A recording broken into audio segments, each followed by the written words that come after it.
That was the magic. What you did was walk me through, what did I want? What was my intent as a leader of the program? What did I want it to be like?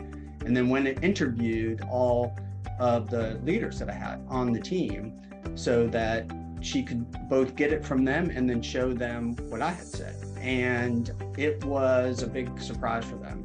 And how do I know it was a big surprise for them? Every Friday I would have a leadership team meeting, and literally on most of those, people would phone it in. It would be me and maybe Roxanne in the conference room, maybe another person or two. There's like 10 people on this team, staring at the little Polycom phone back before we did all this video stuff. And on this day, after she'd finished that, I come roaring into the room late, which was typical because I had gotten stopped by some executive who wanted some immediate update on what was going on. And I'm trucking into the room and I walk in and everyone is there and all the laptops are down and they're all looking at me, waiting to see what's going to happen next. And it was a huge surprise as a result of that.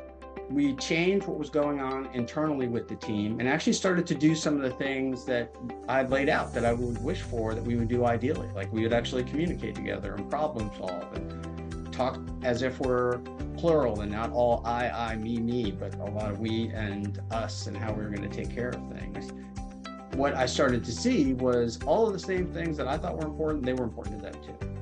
That's what they wanted also. They just didn't have a way to feel safe to participate, which is why we highlighted that as one of the 10 dimensions. Participation is risky, right? Stepping in and jumping in to do the work can be risky if you're thinking about the group and the project before you're thinking about yourself and the team that you represent.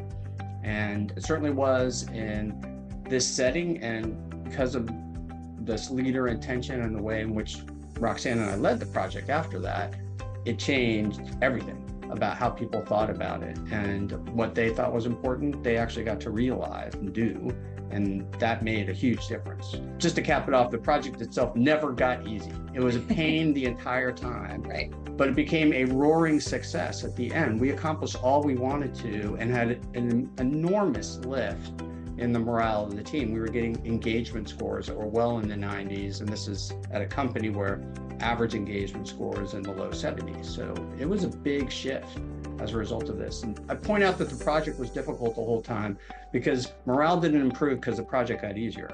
No. Morale improved because of the way that I and the other leaders, Roxanne, led the team. And as a result of that, we got a huge change and a huge lift from it. Yeah, and there is something on our website that goes through the detail of this if you want to try it yourself. It's called the Joy at Work case study.